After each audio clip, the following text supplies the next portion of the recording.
this is a short part of the performance of our students of cultural sciences in strategic communication unit.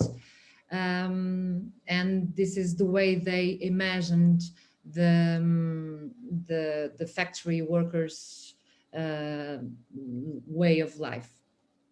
So this was a project divided in three main areas: storytelling, first of all, collection of stories of current and former workers, factory workers.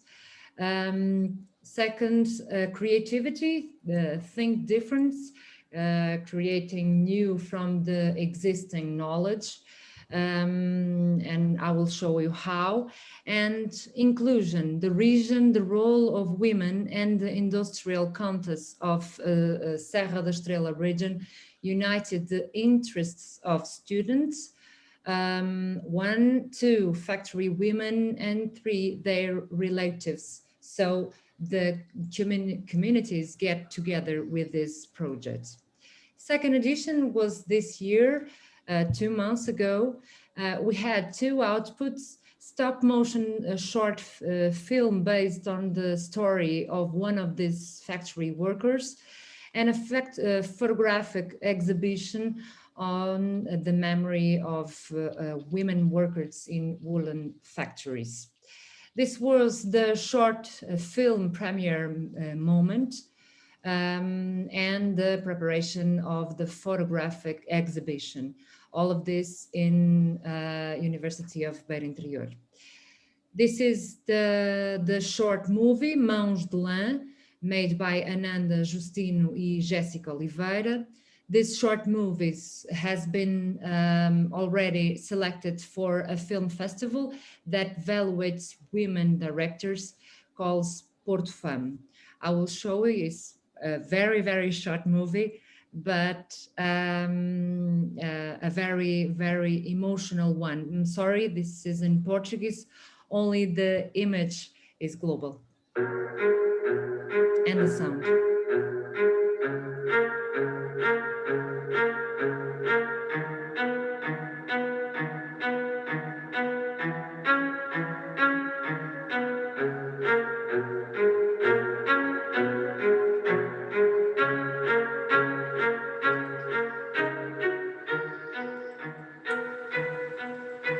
Comecei a trabalhar com 11 anos. Não foi numa fábrica, foi num alfaiate. Tive de sair da escola primária para ir trabalhar, mas pronto. Trabalhei até aos 55 anos. Foi aos 14 anos que comecei a trabalhar na fábrica dos lanifícios. Eu, no meu trabalho, era costureira. Era uma confecção de malhas, camisolas e casacos. Havia uma secção do corte, em que estendíamos as peças dos tecidos, pousávamos um molde por cima e cortávamos. Pegava às 8 da manhã, trabalhava até às 17 horas. Eram 8 horas. Comia lá mesmo, durante a pausa. Levava uma lancheira com o almoço e só regressávamos à tarde para casa. Ainda íamos ao café na pausa. Antigamente nem havia caminhadas, nem havia nada. Em casa e mais nada. Agora é que há o hábito de sair, porque naquela altura não era normal. Casei-me aos 23. Tenho uma filha e um filho, mas continuei sempre a trabalhar. Quando os filhos nasciam, ficávamos 3 meses em casa e depois tínhamos de voltar. Sentia-me cansada, mas tínhamos de fazer o trabalho. Não era como agora, que os maridos ajudam. Era complicado. A gente fazia tudo e não tinha um bocadinho para nós. Naquela altura, nós tínhamos de fazer tudo quando chegávamos a casa. Fazer o jantar, lavar a louça para outro dia, para voltarmos ao trabalho. Era uma labuta. Chegávamos a casa por volta das 6 da tarde. Outros dias era às 7, porque tínhamos que fazer horas complementares. Havia muito trabalho e quando chegávamos a casa ainda tínhamos de fazer as tarefas. Era difícil, muito difícil. Mas era assim. Eram 2 trabalhos. Quando terminava, já eram horas de ir para a cama. Naquela altura não tínhamos abertura nenhuma para falar. Era complicado. mas não sabíamos o que era a vida. Na fábrica, uns com os outros, cada um dizia a sua coisa e íamos abrindo, aprendendo. No final das contas, éramos pessoas felizes, à nossa maneira. Trabalhar fez-me quem sou hoje.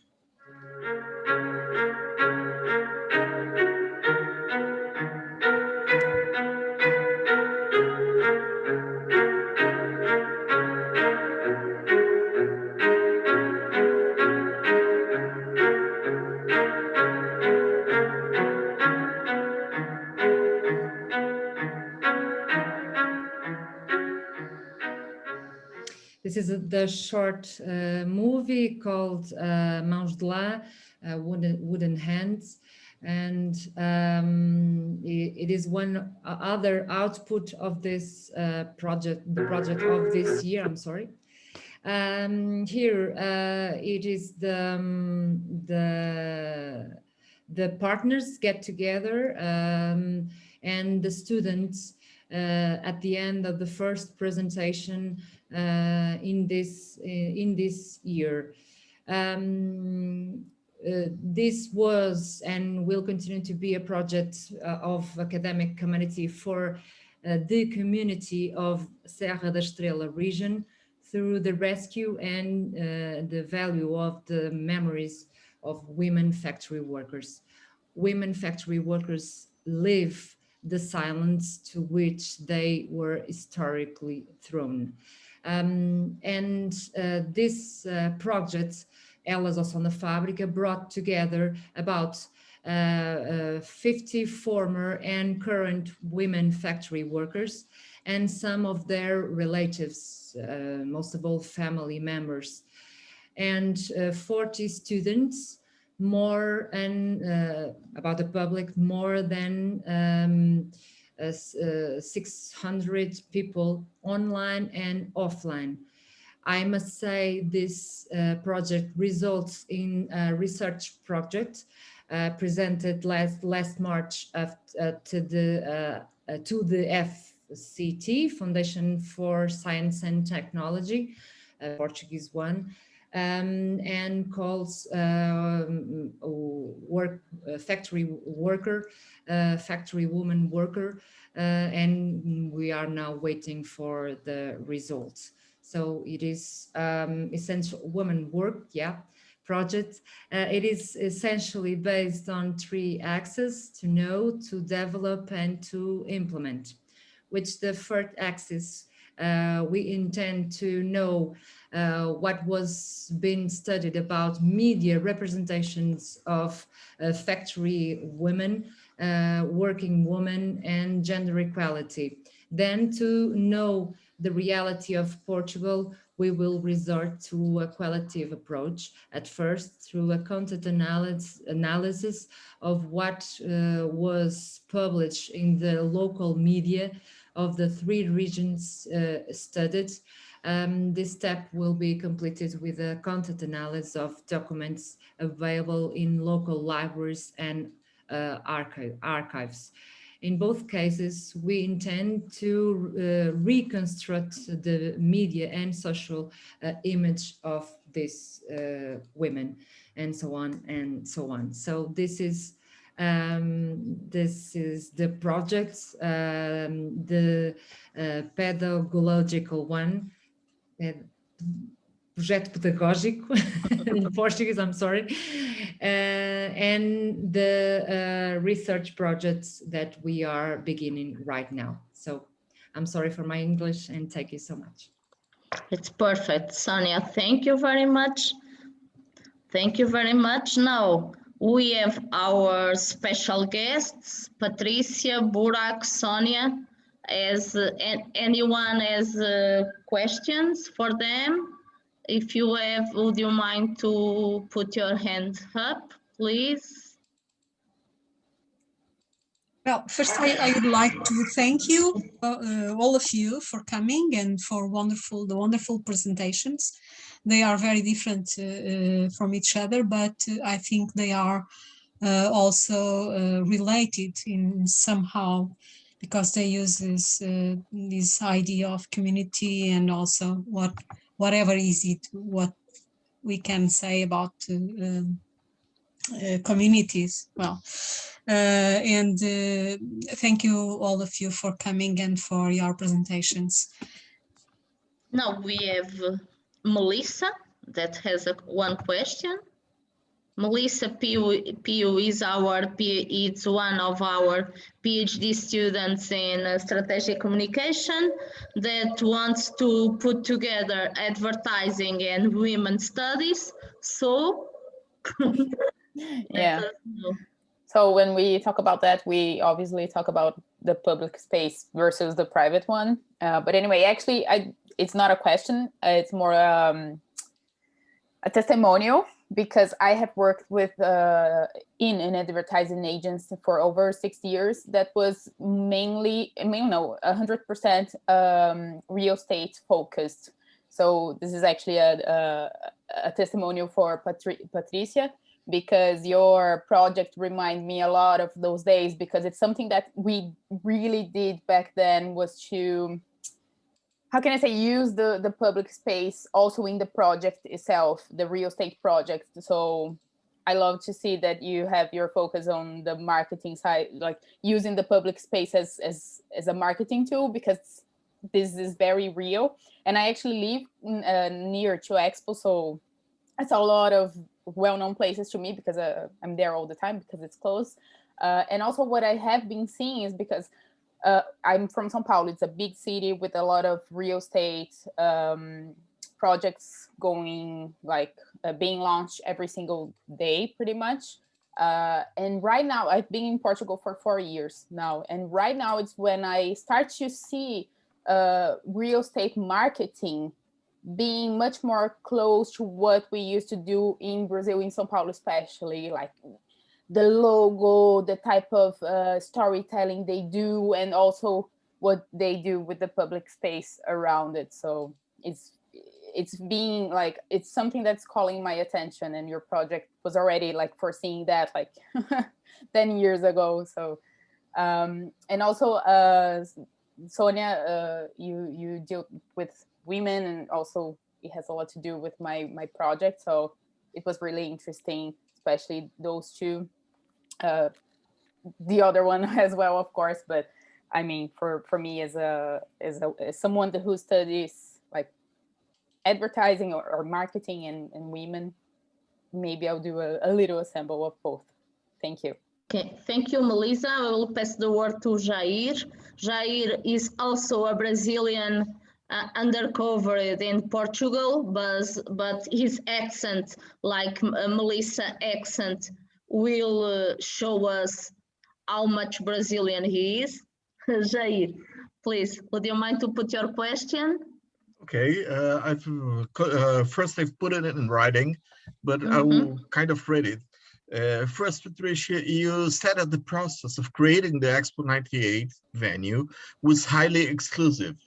Considering a city as a materialization of a social tissue, can it be compared to throwing a bomb in a place and afterwards rebuilding for a privileged part of the society? Well, they destroyed most of the historical marks that were there for years to rebuild, and even took off the lands from there, the land filling from there. And in the long run, historically, the urbanization process doesn't depict a movement from exclusion to inclusion and vice versa.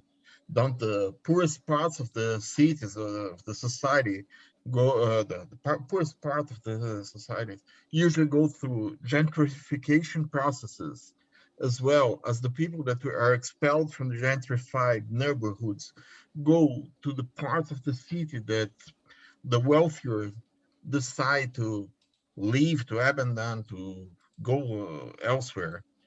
And the question is, can this be defined as an authoritarian process?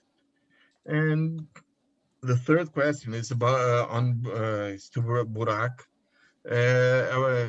Is we live in a situation in which it is being sold to us that we have not the technical knowledge, neither the capacity to have a general view to interfere in your urban planning. How can this be changed? How can normal people say, well, the whole idea of the city should serve me as well as the wealthier part, or should serve our part of the city, not just the wealthier part. They build neighborhoods for people that have money, and for the have-nots, they're thrown out of it. How can this be changed? Okay. Thank you very much, Jair. So I will give the word to Patricia, and then I ask to Sonia and Burak to join to this discussion. I can use this space just to compliment to all of you. I think that the students of Sonia that made that film, they deserve to be congratulated too. It's very, very beautiful. I am from Covilhã too. My grandmother had three children, and her husband passed away at 30. So she has this life of factory women, and the children begin to work at 6 or 7 years, and it was a very difficult life. So I'll pass the word to Patricia, but Sonia, give our congratulations to your students and to you, of course, that showed this big work with a community of women in the middle of the country. Patricia? Yes, thank you. Before answering, I would also like to congratulate and thank the other speakers. It was really, really interesting. And Burak, your last slide almost made kind of a bridge to my presentation, talking about several similar things. And Sonia, thank you very much for this presentation. It was really interesting. I loved the short film. Really, really loved. Is it available? No, not yet. To see somewhere or no? Not yet. While the film is in the festivals, we cannot. No, of course. Release that. But it's really nice. So just to start answering to Melissa, I think. Where is she? Yeah. Okay. Not an answer because you didn't ask me a question, but actually this real estate marketing was part of my thesis. Also is about that. I analyzed the ads, the real estate ads. I didn't present this here, but how they build sort of a way of a storytelling, and they build. They are not about the houses. If you go and see these ads, maybe 2 or 3 have talk about the houses. They just talk about the public spaces, what is around, this general sense. This general idea of living in this space. It's really, really interesting. And this was kind of specific at the time, but now it's very mainstream. But also it was not new at that time, because if you go and read a book by Lefebvre, already in the late 70s, he did the same thing. He analyzed the real estate storytelling around this new real estate project that was in France called Paris 2. And so I just followed in his footsteps with this analysis, and it was really interesting. It was all the same. It was 30 years before, but it had exactly the kind of the same markers, the same thing. So these real estate people are doing nothing new, right? It's the same thing since the 70s with better pictures. To answer to Jair's several questions. So also my thesis kind of answers to this, the work that I did, because I joined this analysis of public space with the analysis of the gentrification process and the analysis of the displacement of the activities of the people who were in this area before the demolition. So it was completely demolished. So they could have thrown a bomb yes. and because everything, they took out everything, you know, the only thing that remains is this refinery tower that was there before with fire, and now it's there, and it's just a belvedere that you can go up and see the landscape. It's the only thing that is remaining, because everything else was removed. But if you go to the side streets, if you go to the end of Parque das Nações and you start walking towards Marvila on one side or towards Moscavide on the other side, you can see what it was before, because it's exactly the same. So you see the same kind of streets that are in Marvila Velha are the same kinds of streets that existed there. Yes, of course, the history of urbanism is the history of inclusion and exclusion. It's a history of always. Okay, so since, for instance, I don't know, Haussmann in Paris or other, you know, that want to take the poor out of the nice places. So it's the same kind of urbanism, right? Nowadays we call it neoliberal urbanism or whatever. We call it gentrification. We call it many things, but it's this something that we have to fight against, right? And we have to bring knowledge about these processes, and this is what I tried to do with my thesis. Try to sort of reconstruct a social memory of what was there before, from the point of view of the people, the memories of the people who lived there, because all the discourse that was built around Expo 98 was that this was a sort of national endeavor that was so important, and this was a derelict part of the city that we needed to rebuild, and it was rebuilt, and this is very nice. But there was never a word for the people who were removed and displaced, and also some of the activities that were still there. They always talked about empty space, and it was not really empty. There were lots of memories and lots of things that were there that could have easily been part of the discourse, right? But they were not. So yes, in a sense, it's an authoritarian project, right? To impose this view of the city, this view of the country, of our history, of, you know, all the theme of the expo was the oceans and the water, and then they put this theme to the discoveries, you know, to the Portuguese, I don't know, the Portuguese navigators, maybe. Yes, but all these colonial projects, I would say.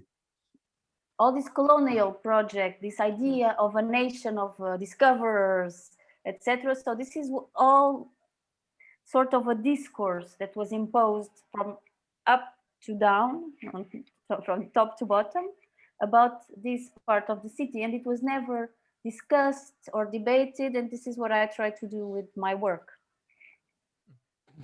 Thank you for your questions. Thank you. Thank you. I'll pass the word to Burak. Well, thanks for the interesting discussion and the inspiring presentations.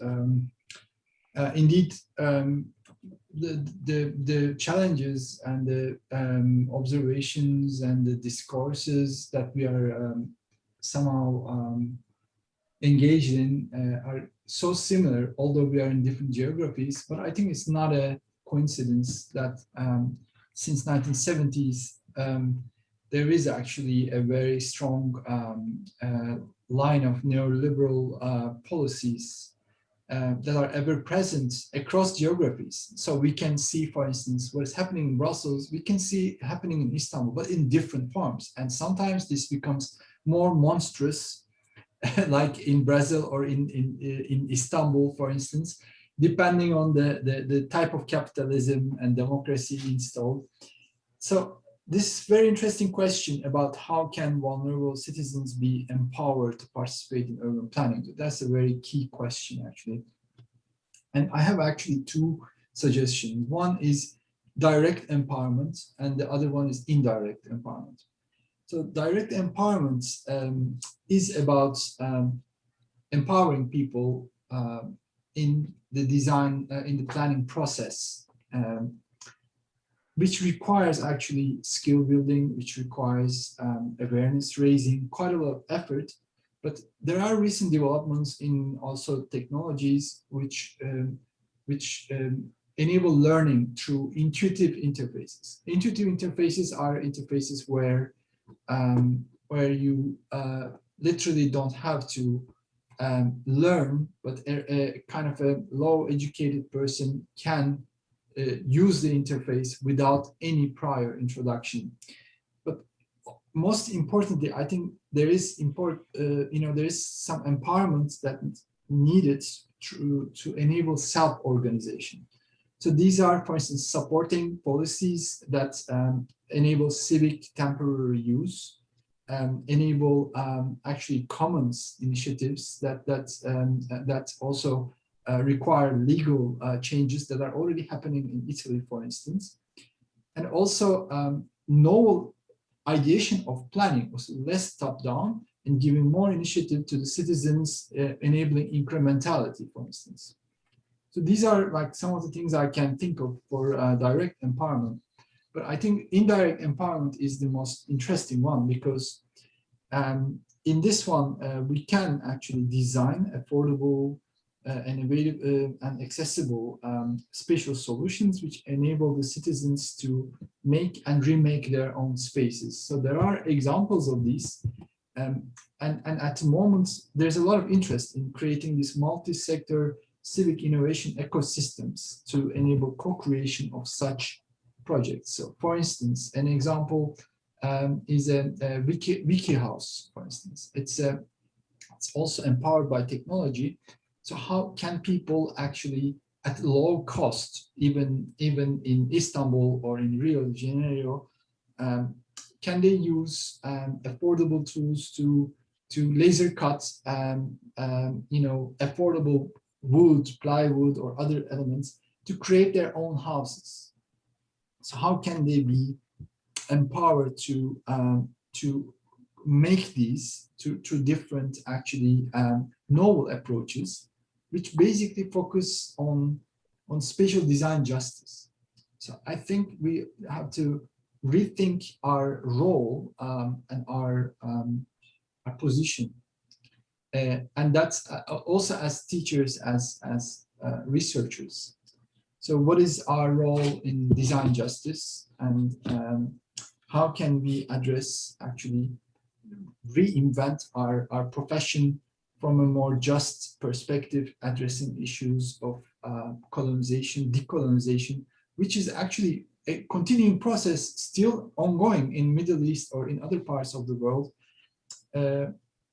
I think this question is really heart of my research, and I cannot give direct answers, but maybe potential collaborative research directions.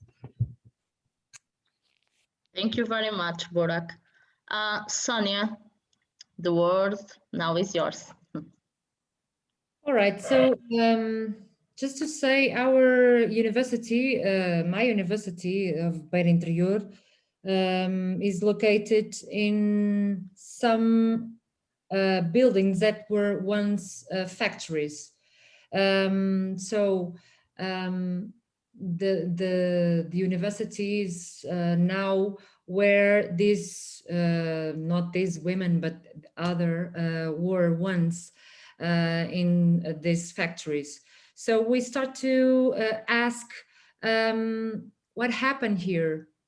We know this was once a place of hard work with a lot of women here, men and women, of course, but women were, as we heard, silenced and didn't have, just like today in so many cases, didn't have their public voice. And we start wondering what what was here, what was going on here, and in the other factories we have all over the city. And we start to, myself and the students start to research and find, first of all, these women still alive and the families of other women that are not anymore with us. And we start to sort of construct some of these social memories, individual ones, and start to get together these little pieces, and we give all the creative freedom to our students. Okay, you heard this voice, so what this means for you, and we have this content that I already show to you, and we have also this goal that it is to invite these women, these surviving women, to our university or some cultural place here in Covilhã. So then they can see that the community is seeing them or listen them, and so we cannot do this right now, but we hope first of all they survive because they are very, very old, and we hope that they have this opportunity to see their work and their voices being heard and being seen for this academic, and also the other one, the communities get together.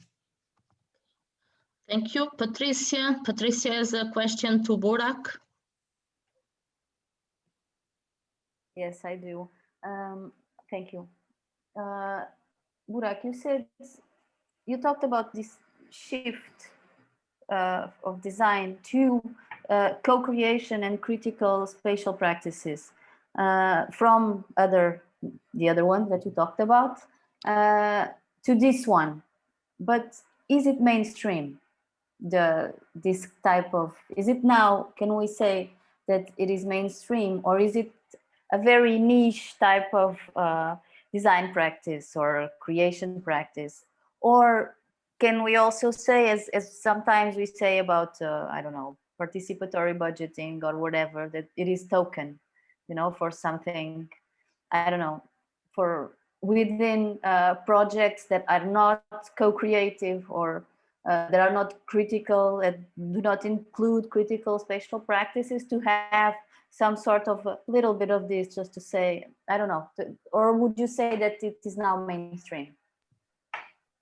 I think it's very interesting because I think there is some evidence showing that actually this power shift is very slowly occurring. Of course, the things I mentioned are more what I call the frontiers, like that are pushing the boundaries. That's what I wanted to introduce. Interesting. So for Sonia's work and your work, the works introduced actually, they are pushing boundaries. For instance, feminist altering practices is mainly actually initiative which Doina Petrescu is involved in. It's a feminist practice, for instance. That's actually the role of gender and the alternative perspectives. We are in the academy in a way that we are pushing those boundaries.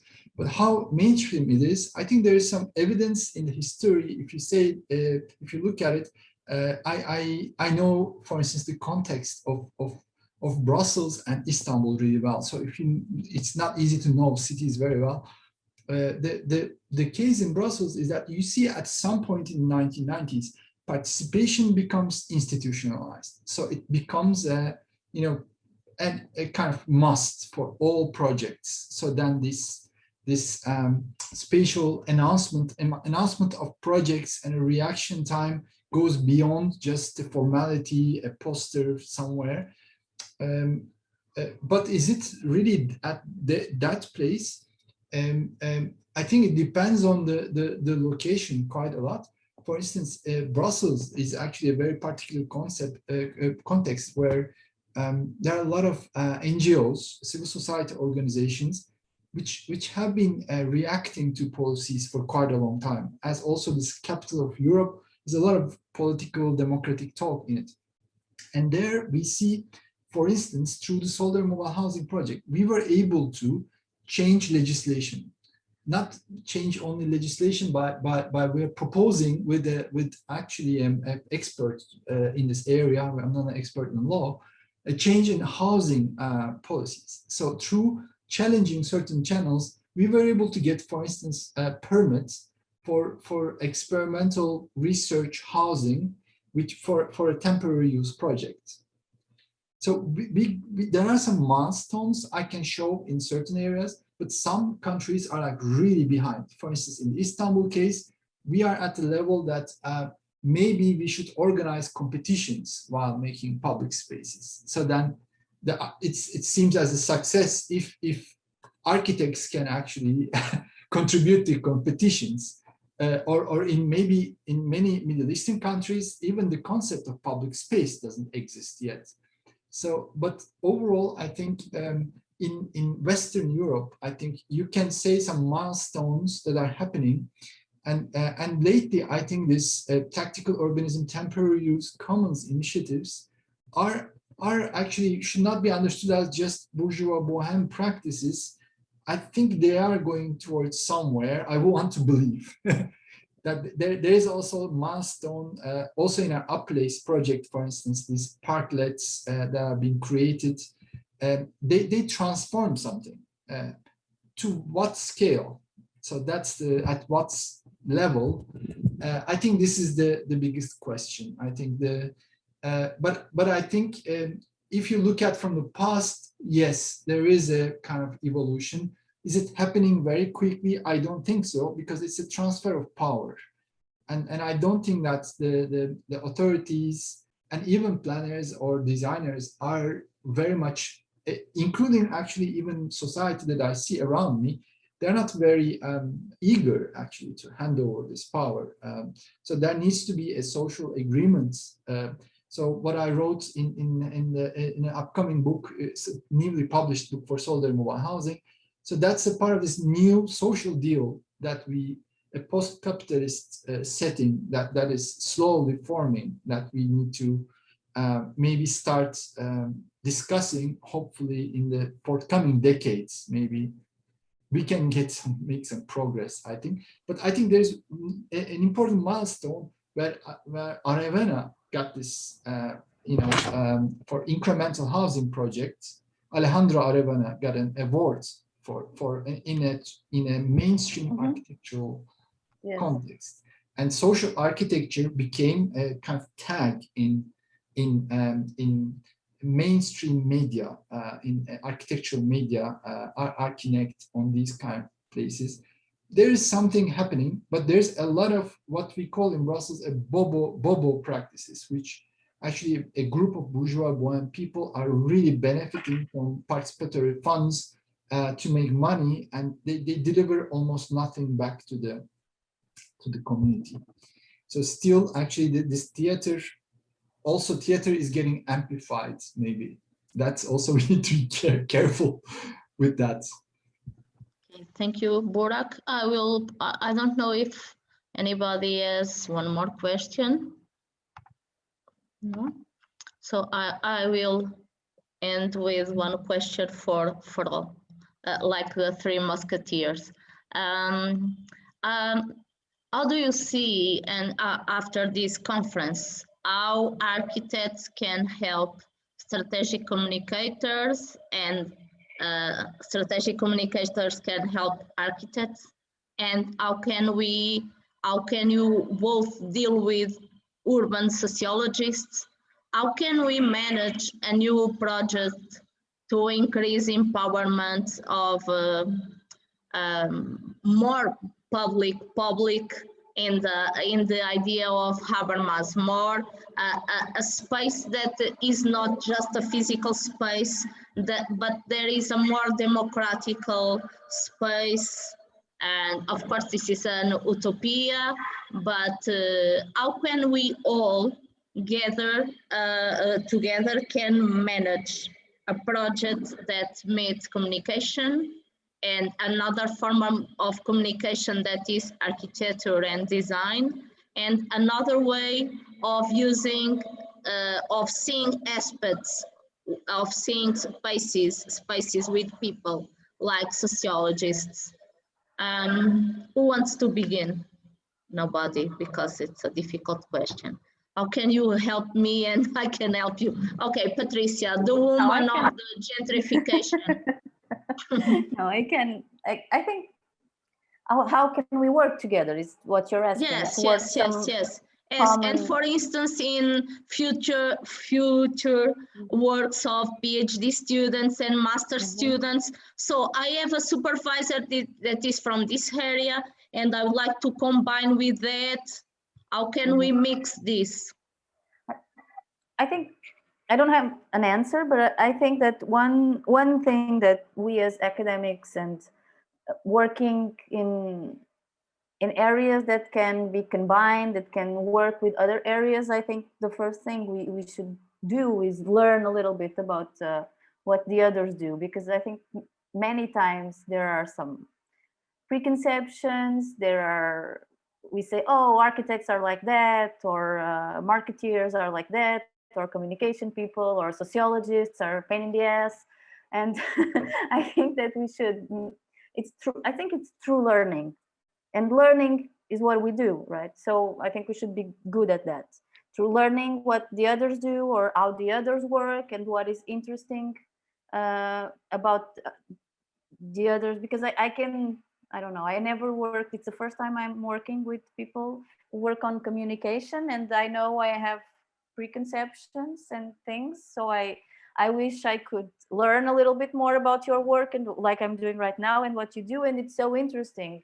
And so I can, maybe if I have someone I supervise that can benefit from what you do, I can call you to make a conference, or I can ask you to be a co-supervisor or whatever. I think it's through meeting people and learning is the only way that we can do that. Just be interested in the other and their work. I know it's not a very good solution. Okay, no, it's a miracle in academia. So we all know that it's a miracle. It's a miracle. Sonia. I don't know if this is a miracle, but I suggest that we start to learn from students. They are from a different generation. They have different perspectives about the public sphere, about the public places, public voices. And I think we have to stop and learn to listen a little bit longer and with time our students. Thank you very much, Sonia. Burak, tell us. Yeah, well, I didn't know the concept of strategic communication since you mentioned it for I think about 6 months ago or something. So if we think about like the key two elements, one is actually it has a goal, I think, right? You know, yes. I think I think a critical stance towards that goal. So what are the goals? Like what is critical strategic communication? That can be questioned, especially considering that all the communication channels are building on Baudrillard. You know, everything is commodified. So if you look at it, TikTok, like I see teenagers in public space, they are performative urbanism. They are performing, but they are performing for the app. They are performing for TikTok. They are performing, and that is like, how can we like rethink this as an artistic, inspiring, opportunity in a way, rather than just creating mindless clicks and empty situations. And in Sonia's case, for instance, this is really interesting, is that the importance of arts and creativity in recognition of needs, recognition of possibilities, recognition of inspiring alternatives and different meanings. These are actually not possible just by going and asking to people. I think, like, strategically we need to aim at these to extract these. I think if Le Corbusier went to the Ronchamp chapelle, customers or whoever they are, asked what kind of chapelle you want, they would never say like the hat of like this kind of. He will not get a response. It's an interaction. It's a social construction between them. I think that's our. I think we role still. I think should not just check out from the process while handing our power. So that artistic practices play a very interesting role there. And then I think the second aspect of strategic communication, I see that it's at the planning level. So it is a little bit by default a top-down concept. And actually, while Patricia mentioned, Sonia mentioned like this bottom-up processes, I think what I learned is like we need to meet top-down and bottom-up. So I think that is a very key question of how do we meet top-down and bottom-up. For instance, our project, so right now 8 housing units are being built in Yete in Brussels. We would not be able to realize it if we could not actually get that temporary use, like these governmental. You need actually people really open to ideas, and like you need to combine top-down and bottom-up cleverly. And then maybe strategic communication can be the interface between these. And I think that this interface is a very strong concept, which also exists in from the urban like spatial perspective.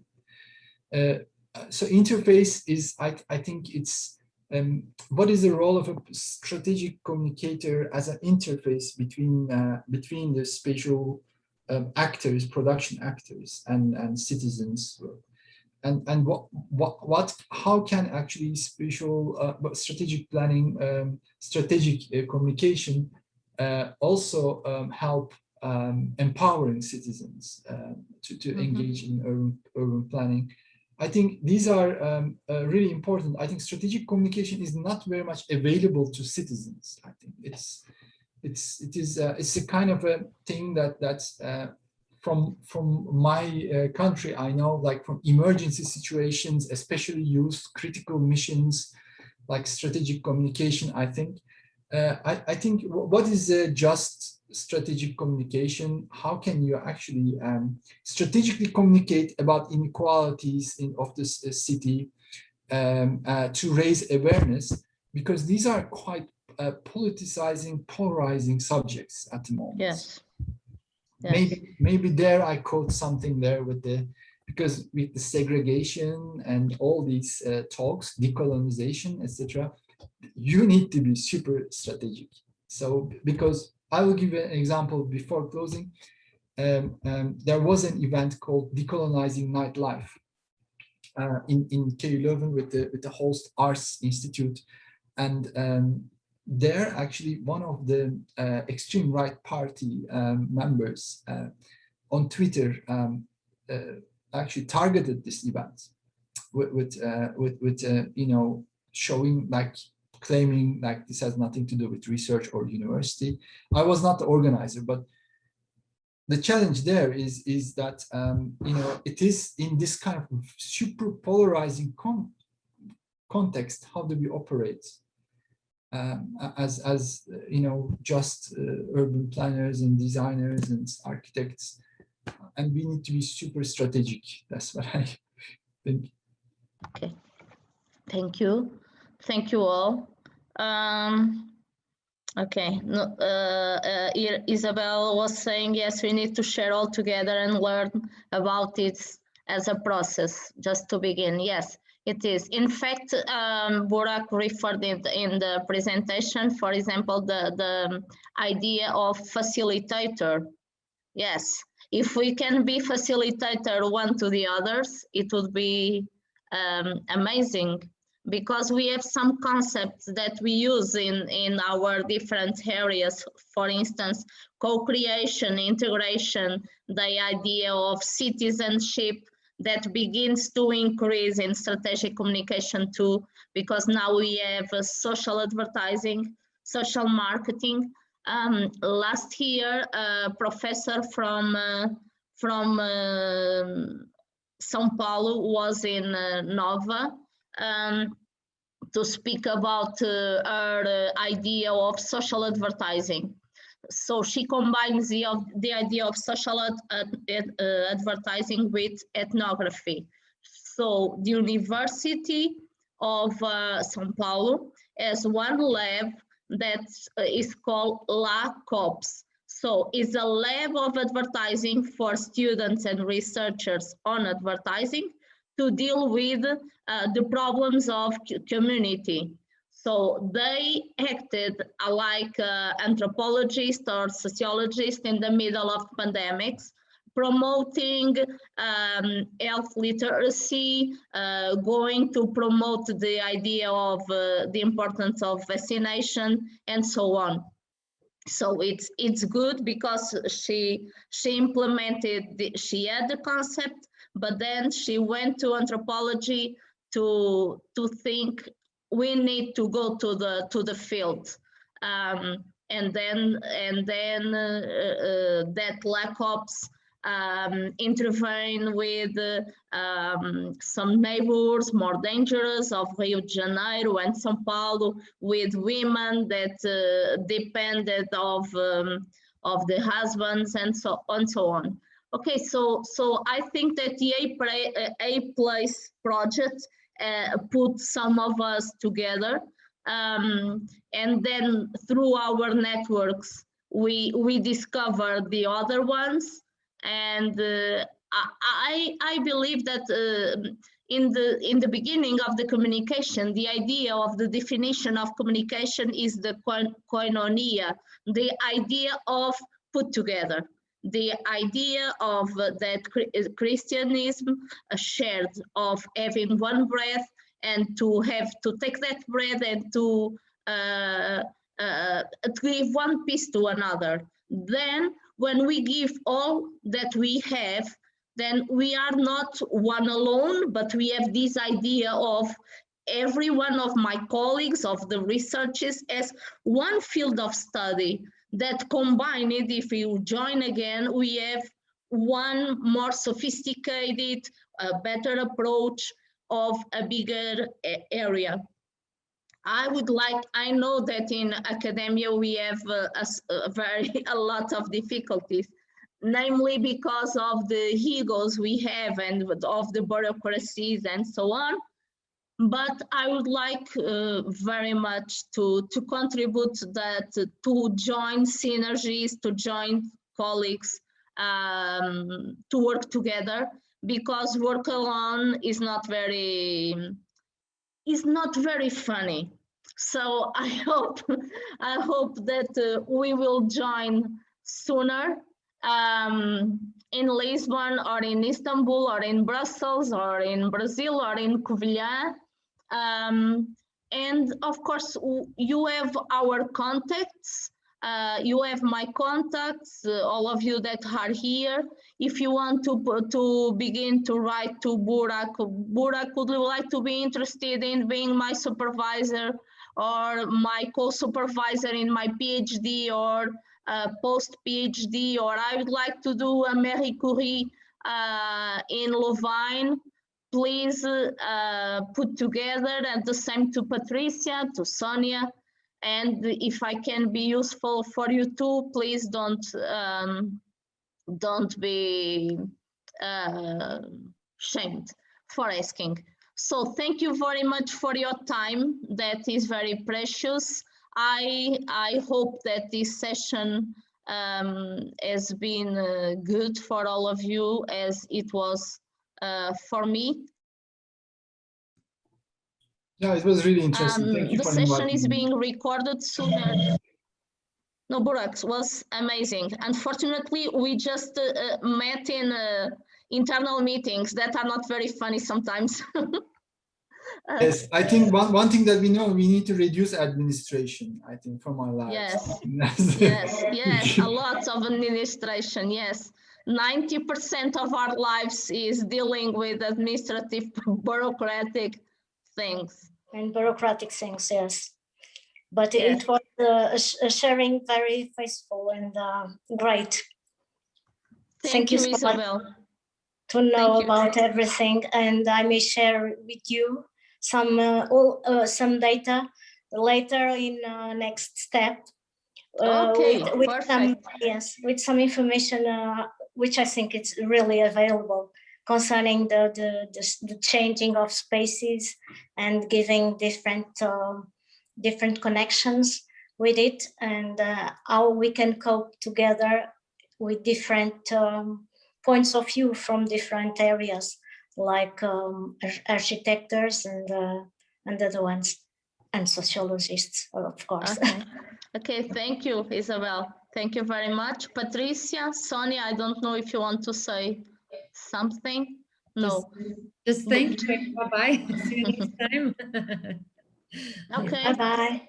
So bye. Bye-bye. Thank you very much for being here. Thank you so much. Bye. Bye. Have a nice day.